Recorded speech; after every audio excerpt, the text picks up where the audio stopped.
Peace be upon you all. Firstly, I would like to thank you for giving me this tremendous opportunity to speak before you today, and I'm honored to be here and representative of the Islamic community.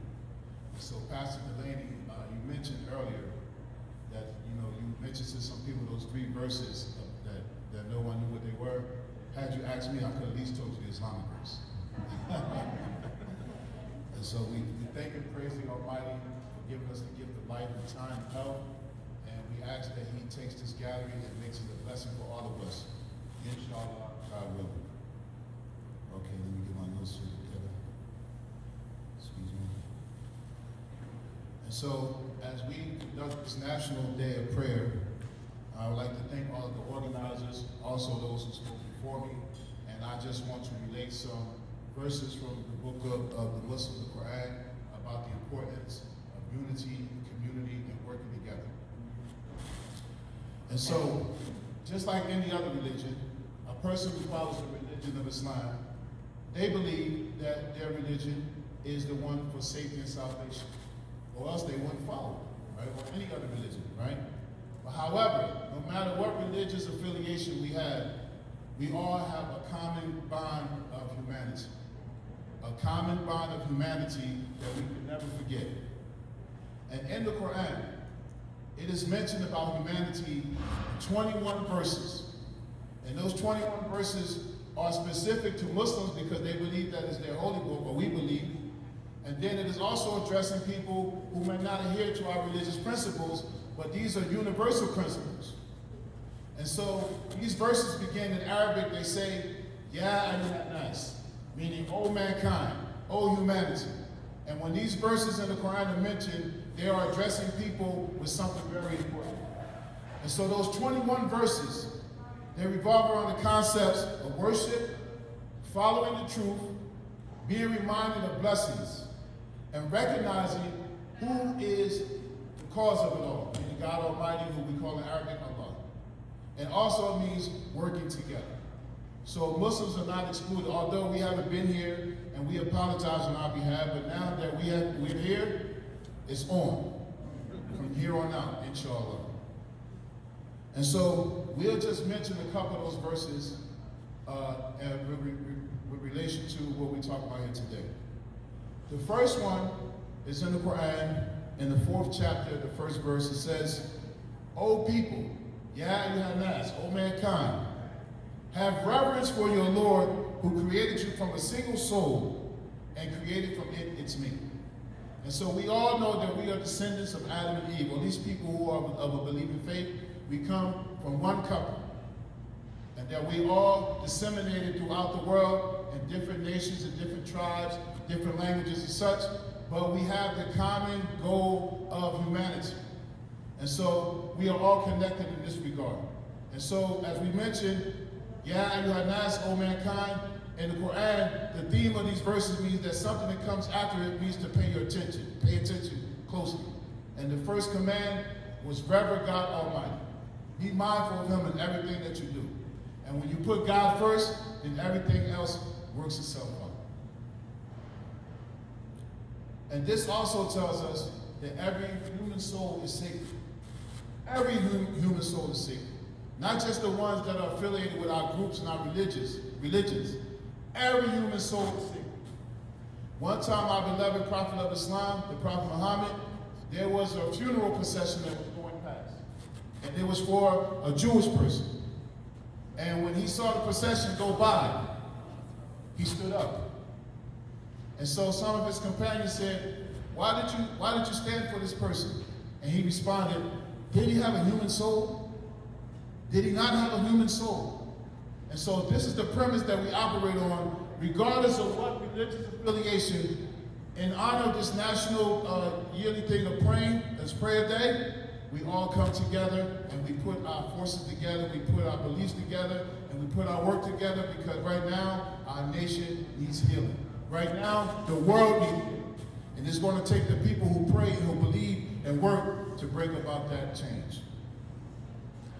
The second verse that I will mention, it says, O people, O mankind, Ya ayyuhan nas, worship your Lord who created you and created those before you so that you may attain piety. And so this verse indicates that this is a continuation with humanity. And in the Islamic book that we are summoned to follow the people who came before us. And this is something that you may not have known. In the Quran, people who are of the Abrahamic faith, the Christians and the Jews, they are known as Ahlul Kitab. Ahlul Kitab is an honorific title for the people who follow a revealed book. And so this is the address that the Quran addresses them as, oh, people who have a revealed religion. We are all connected. And so this verse says, worship the same Lord of everyone in existence, like the ones who did before you.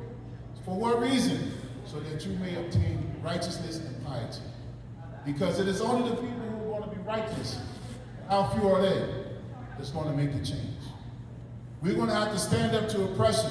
We have to stand up to tyranny. And we have to exercise these universal principles. Because no matter what religious affiliation you have, they are universal principles. Do not harm anybody. Be kind to your neighbor as you would want to be kind to yourself. Love your person in humanity. All of those universal principles we share. And one that is very important in these days, take your voice and stand up for what is right. Even if there's potential harm that may come, stand up for what is right for humanity. Because no, we can't allow these things to happen on our watch and not say anything.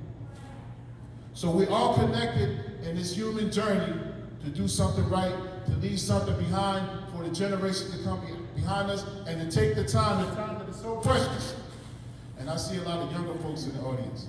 You know, you don't have your whole life. All you younger folks right here. So time is very precious, it's a gift, and while we have it, we have to do something with it. Make our voices known, make our voices heard. Make sure people know that what we're putting down, that is doing something for the good of humanity. And this is actually the essence of Islam. That these concepts that we mentioned. The first one is to have belief. You have to have belief in what you're doing. Even if it's something that's non-religious.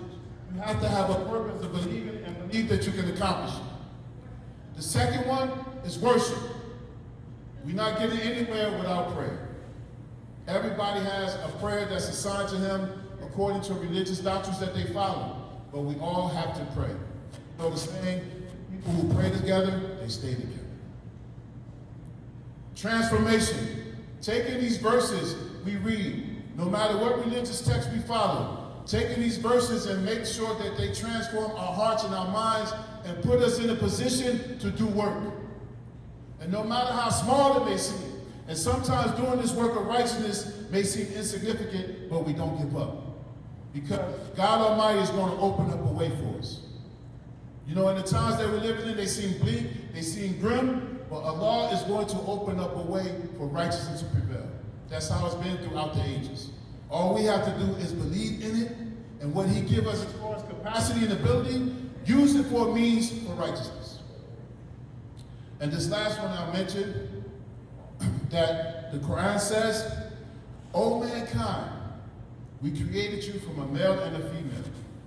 And no offense to anybody, but a male and a female. There were only two genders. And made you races and tribes. He made you into races and tribes. For what reason? The Arabic says, for you to know each other, recognize each other, learn each other's cultures, learn each other's languages. Do not subjugate a people. Do not take advantage of a people. Do not cause harm to a people. Do not attack a people. Do not go to war for a people because they are not like you. Do not usurp their resources because you don't have any. Learn their languages. Learn their cultures. Mankind is supposed to know each other because it is a reminder for God Almighty that He made us all into different cultures, different languages, different hues. And our common humanity is about having righteousness. So He didn't create us to take advantage of one another. He didn't create us for one race or another race or a group of races to think they're superior to another one. He created us to know each other and recognize that all of the gifts that we have, that are even for respective races, all of it comes from God Almighty. And then he said what the real purpose is. The only people who are honorable amongst the people are those who are conscious of him. So this takes us back about belief, worship, and doing righteous actions. And in these times, that many of us, if we follow religious doctrine, we can very well say that these are the end of times. If they're not the end of times, they're very close to it. And we're seeing all of the signs that can frighten you. But a person who has faith, they are determined to keep the faith in the midst of all of these trials. So this is our job together. Muslim, Christian, Jew, Hindu, atheist, whatever their belief is, we come together with our common bond of humanity and work towards the goal of righteousness, work towards the goal of purity, work towards the goal of working together to do a job that God Almighty has given us, and that is to be his representative on earth and do unto others, and we will have them do unto us. And so my teachers told me, do not, take advantage of people's time. So I had about 10 minutes, and if I went over the 10 minutes, please excuse me, but I'm glad to be here. I'm excited, and I'm looking forward to us moving forward together as humanity with our religious principles that we rely on and work towards a better time. Thank you very much. May Allah bless you all. Amen.